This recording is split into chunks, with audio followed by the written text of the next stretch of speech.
Welcome to my YouTube channel study in Bengali. RRB group D 2025-এর জন্য আমরা RRB group D এর previous ইয়ারের যে সায়েন্সের কোশ্চেনগুলো প্র্যাকটিস করছিলাম, আজকে তার ক্লাস নাম্বার 4। তাহলে চলো শুরু করা যাক। আজকের প্রথম প্রশ্ন, শক্তি বা পাওয়ারের এসআই একক কী? দেখো, শক্তি বা পাওয়ারের এসআই একক বা স্ট্যান্ডার্ড ইউনিট কি? তো আমাদের সঠিক অ্যান্সার কিন্তু হয়ে যাবে ওয়াট। ঠিক আছে, ওয়াট হচ্ছে শক্তি বা পাওয়ারের এসআই ইউনিট। ঠিক আছে, এখানে দেখো জুল আছে। ঠিক আছে, জুল কিসের এসআই ইউনিট? জুল কিন্তু যে এনার্জি আছে, ঠিক আছে, এনার্জি কিন্তু এনার্জির যে এসআই ইউনিট সেটা কিন্তু জুল। অনেক সময় এই ওয়াট আর জুলের মধ্যে কিন্তু কনফিউশন হয়ে যায়। মনে রাখবে, ওয়াট কিন্তু পাওয়ারের এসআই ইউনিট। ঠিক আছে, শক্তি বা পাওয়ারের এসআই ইউনিট, আর জুল কিন্তু এনার্জি। ঠিক আছে, এনার্জির এসআই ইউনিট কিন্তু জুল। এরপর দেখো যে ক্যালোরি আছে, এই ক্যালোরি কিন্তু যে হিট, ঠিক আছে, অর্থাৎ তাপমাত্রা সিজিএস ইউনিট কিন্তু হিট।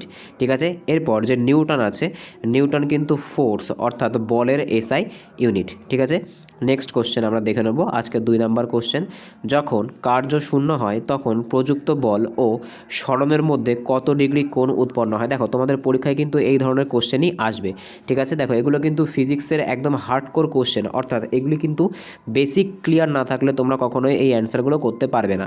দেখো বলেছে, যখন কার্য শূন্য হয় অর্থাৎ যখন ওয়ার্ক ডান 0 হয়, তখন যে সরণ অর্থাৎ ডিসপ্লেসমেন্ট আর আমাদের যে বল আছে অর্থাৎ ফোর্স আছে, এর ভেতরে কত ডিগ্রি কোণ উৎপন্ন হয়ে থাকে? দেখো, সবার প্রথমে তোমাদের কিন্তু জানতে হবে যে work done equals to force, অর্থাৎ কার্য সমান সমান কিন্তু বল ইন্টু এস অর্থাৎ ডিসপ্লেসমেন্ট হয়ে থাকে, অর্থাৎ কার্য সমান সমান কিন্তু বল এবং সরণ হয়ে থাকে। এইবার বলেছে কোন কন্ডিশনে আমাদের যে ওয়ার্ক ডান থাকে সেই ওয়ার্ক ডান 0 হয়ে থাকে। দেখো, আমাদের এখানে কি কি অপশান দিয়েছে, অপশানগুলো একবার আমরা দেখে নেব। 90 ডিগ্রি, 0 ডিগ্রি, 45 ডিগ্রি আর 100 ডিগ্রি। বলতে চেয়েছে যখন ওয়ার্ক ডান 0 হয় তখন সরণ আর বলের মধ্যে কত ডিগ্রি কোণ উৎপন্ন হয়। তো মনে রাখবে, সরণ এবং যে আমাদের বল আছে, অর্থাৎ এটাকে যদি আমরা ফোর্স ধরি আর এটাকে যদি আমরা ডিসপ্লেসমেন্ট ধরি, সেক্ষেত্রে কিন্তু আমাদের যে ওয়ার্ক ডান সেটা 0 হয়ে থাকবে, অর্থাৎ এটা যদি 90 ডিগ্রিতে দাঁড়ায়। ঠিক আছে, 90 ডিগ্রি কোণে যদি কোনো বস্তুর ওপর বল প্রয়োগ করা হয়, সেক্ষেত্রে কিন্তু বস্তুর সরণ হবে না। আর বস্তুর সরণ যদি না হয়ে থাকে অর্থাৎ ডিসপ্লেসমেন্ট যদি না হয়ে থাকে, তাহলে কিন্তু সায়েন্সের পরিভাষায় সেটাকে কাজ বলা যায় না।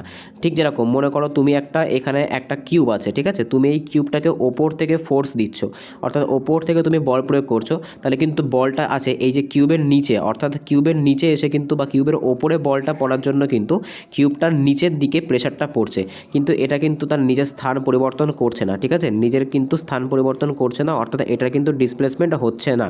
সেক্ষেত্রে কিন্তু আমাদের এই যে 90 ডিগ্রির যে কনসেপ্ট সেটা কিন্তু কাজ করবে। আর এক্ষেত্রে কিন্তু আমাদের হয়ে যাবে প্রযুক্ত বল, এক্ষেত্রে কিন্তু আমাদের হয়ে যাবে কার্য শূন্য। ঠিক আছে, তো মনে রাখবে, যখন কার্য শূন্য হয় তখন কিন্তু বল এবং সরণের মধ্যে যে কোণটা উৎপন্ন হয় সেটা কিন্তু 90 ডিগ্রির হয়ে থাকে। নেক্সট কোশ্চেন আমরা দেখে নেব। আজকে 3 নম্বর কোশ্চেন, নিম্নলিখিত কোনটি সবথেকে বেশি কার্যকর? এখানে কি কি অপশানগুলো আছে দেখো, আছে bullet, rising hammer, speeding wheel আর হচ্ছে নট, অর্থাৎ নান অফ দিস। দেখো, এখানে কিন্তু আমরা যদি অ্যাকর্ডিং টু অপশানে যাই, সেক্ষেত্রে কিন্তু আমাদের সঠিক অ্যান্সার হয়ে যাবে বুলেট, অর্থাৎ বন্দুক থেকে ছোড়া গুলির মধ্যে কিন্তু সবথেকে বেশি ডিসপ্লেসমেন্ট হয়ে থাকে। মনে রাখবে, যার ডিসপ্লেসমেন্ট যত বেশি, অর্থাৎ যত বেশি ডিসপ্লেসমেন্ট হবে ততই কিন্তু আমাদের যে ওয়ার্কের কিন্তু এটা সমানুপাতিক হয়ে থাকে, অর্থাৎ যার ডিসপ্লেসমেন্ট যত বেশি হবে তার ওয়ার্ক ডান অর্থাৎ ডাব্লু কাজ কিন্তু বেশি হবে। তো আমাদের সঠিক অ্যান্সার হয়ে যাবে কিন্তু বুলেট। নেক্সট কোশ্চেন আমরা দেখে নেব, ত্বরণের এসআই একক কী? দেখো, ত্বরণ বা এক্সেলারেশনের কথা এখানে বলা হয়েছে। তো ত্বরণের এসআই একক কী? আমরা অপশানগুলো একবার দেখে নেব। Metre per second square, metre minus second, metre into second আর কিন্তু মিটার প্লাস সেকেন্ড। তো আমাদের সঠিক অ্যান্সার হয়ে যাবে কিন্তু মিটার পার সেকেন্ড স্কোয়ার।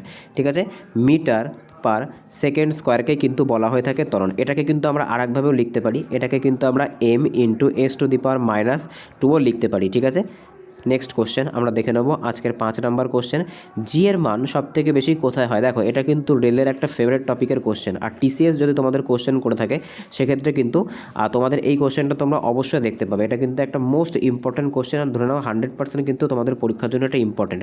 দেখো এখানে যে জি আছে, ঠিক আছে, এখানে কিন্তু এই জিটা কিন্তু স্মল জি হবে, ঠিক আছে। তো স্মল জি এর মান কোথায় সবথেকে বেশি, দেখো এই জি মানে কি, এই জি মানে কিন্তু গ্র্যাভিটেশন, ঠিক আছে, জি মানে কিন্তু গ্র্যাভিটেশন বা অভিকর্ষজ ত্বরণ।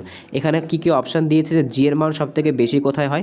মনে রাখবে আমি যদি এখানে পৃথিবীর ছবিটা আঁকি, ঠিক আছে, আমি যদি এখানে পৃথিবীর ছবিটা আঁকি, এখানে যদি আমি পৃথিবীর ছবিটা আঁকি, ঠিক আছে, তো তোমরা দেখতে পাবে এটা কিন্তু আমাদের নিরক্ষরেখা, ঠিক আছে, আর এটা কিন্তু আমাদের নর্থ পোল, আর এটা কিন্তু আমাদের সাউথ পোল। দেখো জি এর মান অর্থাৎ গ্র্যাভিটেশনের মান কিন্তু মেরুতে সবথেকে বেশি হয়ে থাকে, ঠিক আছে, মেরুতে কিন্তু জি এর মান বা গ্র্যাভিটেশনের পরিমাণ সবথেকে বেশি হয়ে থাকে। আর জি এর মান সবথেকে কিন্তু কম হয়ে থাকে কোথায়, জি এর মান সবথেকে কম হয়ে থাকে কিন্তু নিরক্ষীয় অঞ্চলে। তো আমাদের কি কোশ্চেন করেছে, আমাদের কিন্তু কোশ্চেন করেছে জি এর মান সবথেকে বেশি কোথায় হয়।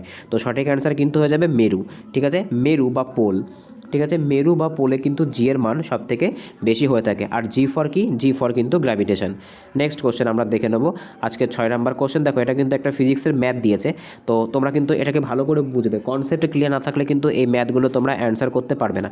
দেখো কি বলছে, বস্তুর ওপর 20 নিউটন বল প্রয়োগ করলে অর্থাৎ ফোর্স, তাহলে ফোর্স কত দিয়েছে আমাদের, ফোর্স কিন্তু দিয়েছে আমাদের 20 নিউটন। বস্তুর ওপর 20 নিউটন বল প্রয়োগ করলে যদি 4 মিটার সরণ হয় অর্থাৎ এস, ঠিক আছে, 4 মিটার, তাহলে কতটুকু কার্য হয়েছে। দেখো এর কিন্তু একটা ফর্মুলা আছে, ঠিক আছে, মনে রাখবে ওয়ার্ক ডান সমান সমান এফ ইন্টু এস। এখানে এফ মানে কি, এখানে এফ মানে কিন্তু বল, আর এস মানে কি, এস মানে কিন্তু সরণ। এইবার যদি আমরা এই ফর্মুলার অ্যাকর্ডিং টু অঙ্কটা করি তাহলে আমরা দেখতে পাবো work is equals to F into S, অর্থাৎ আমাদেরকে কত দিয়েছিল, আমাদেরকে কিন্তু ফোর্স দিয়েছিল 20 নিউটন, আর ডিসপ্লেসমেন্ট অর্থাৎ সরণ কিন্তু দিয়েছিল 4 মিটার। তো আমাদেরকে কিন্তু এখানে মাল্টিপ্লাই করতে হবে, অর্থাৎ 20 গুণ 4, ঠিক আছে, তো এটা কিন্তু হয়ে যাবে 80। এবার ফোর্সের জন্য কি ইউনিট ছিল, ফোর্সের জন্য কিন্তু আমাদের ইউনিট ছিল নিউটন, ঠিক আছে, আর আমাদের ডিসপ্লেসমেন্টের জন্য কি ইউনিট ছিল, সেটা কিন্তু ছিল মিটার, ঠিক আছে। এইবার এই যে এনএম আছে এটাকে কিন্তু আমরা নিউটন ইন্টু মিটার রাখতে পারবো না, মনে রাখবে এই এনএম মানেই কিন্তু হয়ে থাকে জুল, ঠিক আছে, এই এনএম মানেই কিন্তু হয়ে থাকে জুল। তো আমাদের সঠিক অ্যান্সার কী হয়ে যাবে, আমাদের সঠিক অ্যান্সার হয়ে যাবে কিন্তু 80 জুল, ঠিক আছে, কারণ আমরা সকলেই জানি যে কার্যের ইউনিট হয়ে থাকে সেটা কিন্তু জুলে প্রকাশ করা হয়ে থাকে। তো তোমাদের জন্য একটা শর্ট পয়েন্ট এখানে তোমরা এটা কি নোটসের মতো তোমরা এখানে এটা লিখে রাখতে পারো যে এনএম মানে কিন্তু অর্থাৎ newton into metre, newton metre মানে কিন্তু জুল, ঠিক আছে, তোমরা এটা খাতাতে নোট ডাউন করতে পারো। নেক্সট কোশ্চেন আমরা দেখে নেব আজকের 7 নম্বর কোশ্চেন, ঘনত্বের সূত্র কি। দেখো ঘনত্ব বা ডেনসিটি, ঠিক আছে, ঘনত্ব বা ডেনসিটির ফর্মুলা কি, এখানে কী কী অপশানগুলো একবার আমরা দেখে নেব, mass by volume, mass into volume, mass plus volume, আর মাস ইন্টু ভলিউম। দেখো এখানে মাস মানে কি, এখানে মাস কিন্তু পদার্থের ভর, ঠিক আছে, আর ভলিউম মানে কি, ভলিউম মানে কিন্তু আয়তন। অর্থাৎ আমাদেরকে যদি ঘনত্ব বের করতে হয় সেক্ষেত্রে কিন্তু আমাদেরকে ভর বাই আয়তন করতে হবে, ঠিক আছে, ভর বাই আয়তন মানেই কিন্তু হয়ে থাকে ঘনত্ব বা ডেনসিটি। তো এখানে সঠিক অ্যান্সার কী হয়ে যাবে, সঠিক অ্যান্সার কিন্তু হয়ে যাবে মাস বাই ভলিউম, অর্থাৎ ভর বাই আয়তন সমান সমানই কিন্তু হয়ে থাকে ঘনত্ব। নেক্সট কোশ্চেন আমরা দেখে নেব আজকের 8 নম্বর কোশ্চেন, বিকৃতিবাদ বা স্টেনের একক কী। দেখো এটা কিন্তু খুব ইম্পর্ট্যান্ট একটা কোশ্চেন, এটা কিন্তু একটা আনকমন কোশ্চেন, এটা একটা ইউনিক কোশ্চেন আমরা বলতে পারি। সবার প্রথমে তোমাদেরকে কিন্তু জানতে হবে স্টেন বা বিকৃতি মানে কি। দেখো আমরা যদি এটা যদি একটা নর্মাল রবার ব্যান্ড হয়ে থাকে, ঠিক আছে, এই নর্মাল রবার ব্যান্ডের যে দৈর্ঘ্য আছে সেটাকে কিন্তু এল ধরা হয়, ঠিক আছে, আর এই রবার ব্যান্ডটাকে যখন আমি টেনে লম্বা করব তখন যে ডিস্টেন্সটা হবে অর্থাৎ তখন এটা যে পরিমাণ লম্বা হবে সেটাকে কিন্তু বলা হয়ে থাকে L1। এইবার একটা ফর্মুলা আছে, ঠিক আছে, ফর্মুলাটা কি, ফর্মুলাটা হচ্ছে delta L1 delta capital L1 by L, ঠিক আছে। তো আমরা যদি মনে করো এখানে কোনো একটা ইউনিট নিলাম, এই যে স্ট্রেন আছে এই স্ট্রেনের ইউনিটটা কি, দেখো স্ট্রেনের কিন্তু কোনো ইউনিট হয় না, ঠিক আছে। তো আমাদের কিন্তু এই L1 দিয়ে এই L1 এই এল দিয়ে এই এল কিন্তু কেটে যাবে, অর্থাৎ আমরা দেখতে পাবো এখানে কিন্তু কোনো ইউনিট আমরা পাচ্ছি না। তো সঠিক অ্যান্সার কী হয়ে যাবে, সঠিক অ্যান্সার হয়ে যাবে কিন্তু নো ইউনিট, অর্থাৎ স্ট্রেন বা বিকৃতিবাদের কিন্তু কোনো রকম ইউনিট হয় না বা একক হয় না। নেক্সট কোশ্চেন আমরা দেখে নেব আজকে আজকে 9 নম্বর কোশ্চেন।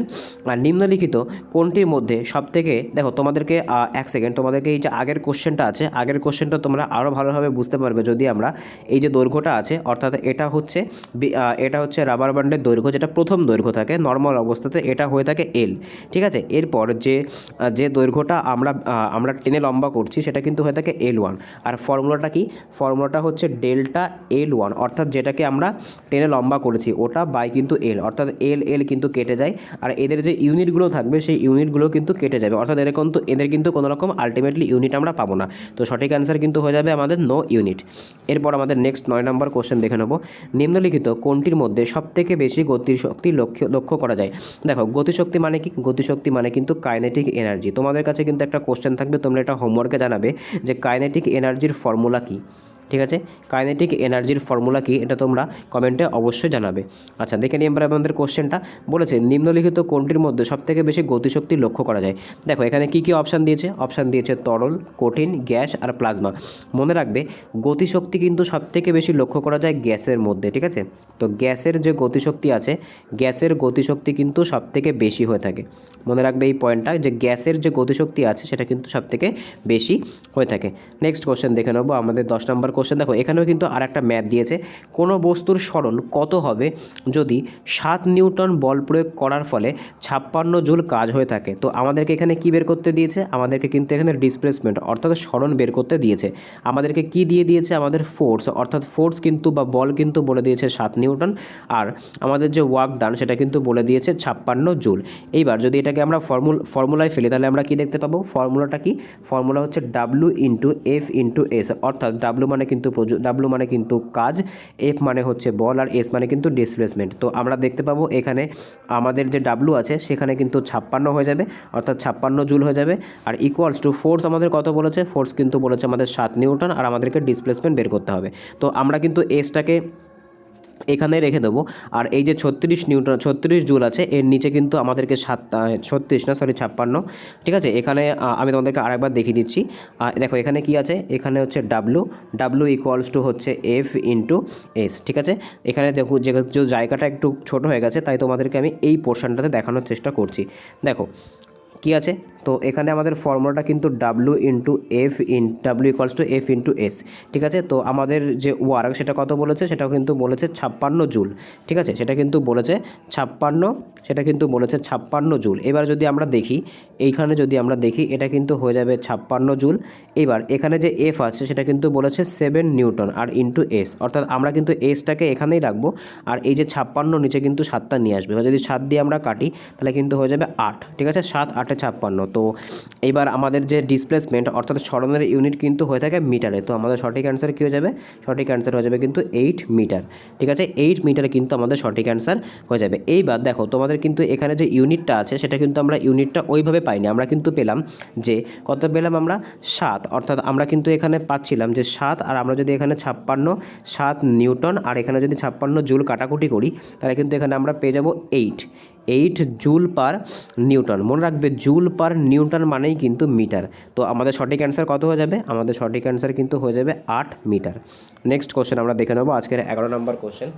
273 ডিগ্রি কেলভিন সমান কত ডিগ্রি সেলসিয়াস? তো মনে রাখবে 273 ডিগ্রি কেলভিন ইকুয়ালস টু কিন্তু 100 ডিগ্রি সেলসিয়াস। ঠিক আছে, তো সঠিক অ্যান্সার কী হয়ে যাবে? সঠিক অ্যান্সার কিন্তু হয়ে যাবে 100 ডিগ্রি সেলসিয়াস। নেক্সট কোশ্চেন আমরা দেখে নেবো আজকের 12 নম্বর কোশ্চেন।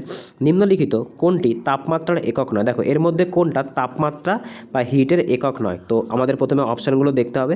সবার প্রথমে বলেছে কেলভিন, এটা কিন্তু একটা তাপমাত্রার একক। ফারেনহাইট কিন্তু তাপমাত্রার একক। সেলসিয়াসও কিন্তু তাপমাত্রার একক। এর মধ্যে দেখো যে জুল আছে এটা কিন্তু এনার্জি। ঠিক আছে, জুল কিন্তু দুটো জিনিসের একক, একটা হচ্ছে এনার্জি আর একটা কিন্তু ওয়ার্ক ডান। ঠিক আছে, এই দুটোরই একক কিন্তু জুল। ঠিক আছে, তো আমাদের সঠিক অ্যান্সার কী হয়ে যাবে? সঠিক অ্যান্সার কিন্তু হয়ে যাবে জুল কিন্তু কোনো রকম তাপমাত্রার একক নয়। নেক্সট কোশ্চেন আমরা দেখে নেব আজকে 13 নম্বর কোশ্চেন। কোন তাপমাত্রায় জল তরল এবং কঠিন দুই অবস্থাতে থাকতে পারে? ভেরি ইম্পর্টেন্ট কোশ্চেন, পরীক্ষার জন্য একদম 100% ধরে নাও এইরকম কোশ্চেন কিন্তু পরীক্ষায় তোমরা পাবে, বা এই কোশ্চেনটা তোমরা দেখতে পেতে পারো। দেখো এটা কিন্তু খুব ইম্পর্টেন্ট একটা কোশ্চেন, যে কোন তাপমাত্রায় জল তরল এবং কঠিন দুই অবস্থাতে থাকতে পারে, অর্থাৎ কোন তাপমাত্রাতে আমরা জলকে জলকে তরল এবং কঠিন দুই অবস্থাতে দেখতে পারবো? তো সঠিক অ্যান্সার কিন্তু হয়ে যাবে 0 ডিগ্রি সেন্টিগ্রেড। ঠিক আছে, 0 ডিগ্রি সেন্টিগ্রেড তাপমাত্রাতে কিন্তু আমরা জলকে কঠিন আর তরল দুই অবস্থাতে দেখতে পারবো। অর্থাৎ জল কিন্তু 0 ডিগ্রিতে পৌঁছালেই, অর্থাৎ জলের তাপমাত্রা যদি 0 ডিগ্রিতে পৌঁছায় তাহলেই কিন্তু জলটা জমে বরফ হতে শুরু করে। তার আগে কিন্তু কিছু সময়ের জন্য ওটা তরল অবস্থাতে থাকে। সেই কারণের জন্য কিন্তু 0 ডিগ্রি সেন্টিগ্রেড তাপমাত্রায় আমরা জলকে বরফ এবং তরল দুই অবস্থাতে দেখতে পাবো। নেক্সট কোশ্চেন আমরা দেখে নেব আজকের 14 নম্বর কোশ্চেন। সোলার কুকারে এর ভেতরে কোন রং হয়ে থাকে? দেখো যে সোলার কুকার হয়ে থাকে, ঠিক আছে, বা তোমরা যে সোলার প্যানেল দেখেছো, অনেকের বাড়িতে হয়তো সোলার প্যানেল লাগানো থাকতে পারে। দেখো যে সোলার প্যানেল হয়ে থাকে, সেই সোলার প্যানেলের যে রংটা সেটা কিন্তু কালো রঙের হয়ে থাকে। কেন কালো রঙের হয়ে থাকে? তো আমাদের সঠিক অ্যান্সার কিন্তু যাবে কালো। কেন কালো রঙের লাগানো থাকে? কারণ মনে রাখবে কালো রং কিন্তু খুব উত্তম তাপ শোষক। সেই কারণের জন্য কিন্তু সোলার কুকার বা সোলার প্যানেলের যে রং সেটা কিন্তু কালো রঙের হয়ে থাকে, যাতে তাপটাকে বেশি করে শোষণ করতে পারে। নেক্সট কোশ্চেন আমরা দেখে নেব আজকের 15 নম্বর কোশ্চেন। দেখো এখানেও কিন্তু একটা সায়েন্সের ম্যাথ দিয়েছে, বলেছে রূপোর ঘনত্ব যদি 108 ইন্টু 10⁻³ মিটার পার কিউব হয়ে থাকে, সেক্ষেত্রে জলের ঘনত্ব যদি 10⁻³ মিটার পার কিউব হয়ে থাকে, সেক্ষেত্রে আপেক্ষিক ঘনত্ব বা রিলেটিভ ডেনসিটি, ঠিক আছে, দেখো রিলেটিভ ডেনসিটিকে কিন্তু আরডি বলা হয়ে থাকে। রিলেটিভ ডেনসিটি কিন্তু কোনো তরল বা যে কোনো তরল বলতে পারি, বা যে কোনো পদার্থের ঘনত্ব বা জলের ঘনত্ব। তো জলের ঘনত্ব কত বলেছে? জলের ঘনত্ব কিন্তু বলেছে 10⁻³ মিটার পার কিউব, ঠিক আছে, মিটার পার কিউব। আর এখানে কিন্তু আমরা দেখতে পাবো রূপোর ঘনত্ব কত দিয়েছে? রূপোর ঘনত্ব কিন্তু দিয়েছে 108 ইন্টু 10⁻³। তো এই 10⁻³ সাথে কিন্তু এই 10⁻³ কেটে যাবে, আর এদের যে ইউনিটগুলো দেখো সেম, কিন্তু দেখো ইউনিটগুলো কিন্তু সেম আছে, তো ইউনিটগুলো কিন্তু কেটে যাবে। তো সঠিক অ্যান্সার কিন্তু হয়ে যাবে 108। আর তোমরা মনে রাখবে এই যে রিলেটিভ ডেনসিটি আছে, এই রিলেটিভ ডেনসিটির কিন্তু কোনো রকম ইউনিট হয় না, যেহেতু ইউনিটগুলো এখানে কেটে যাচ্ছিলো, তাই এখানে কিন্তু কোনো রকম ইউনিট হবে না। ঠিক আছে, নেক্সট কোশ্চেন আমরা দেখে নেব। তো আজকে এই অবধি ছিল। যদি ভিডিওটি ভালো লেগে থাকে তাহলে অবশ্যই চ্যানেলটিকে সাবস্ক্রাইব করো, পাশে থাকা বেল আইকনটিকে প্রেস করো, যাতে ভিডিও ছাড়লে সবার প্রথম নোটিফিকেশন তোমাদের কাছে পৌঁছায়। তোমরা চাইলে আমাদের যে টেলিগ্রাম গ্রুপ আছে সেই টেলিগ্রাম গ্রুপে জয়েন হতে পারো, ভিডিও ডেসক্রিপশানে তার লিঙ্ক দেওয়া থাকবে। এছাড়া তোমরা যদি তোমাদের যদি কোনো বিষয়ের উপরে কনফিউশন থেকে থাকে, তো তোমরা সেটাকে কমেন্টে জানাতে পারো। আমি চেষ্টা করব তোমাদের কনফিউশনকে ক্লিয়ার করার। আর তোমরা কোন কোন টপিকের উপরে ভিডিও চাও সেটাও তোমরা আমাকে জানাতে পারো, সেই অ্যাকর্ডিং টু তোমাদেরকে ক্লাস প্রোভাইড করা হবে। তাহলে দেখা হচ্ছে পরের ভিডিওতে। বাই।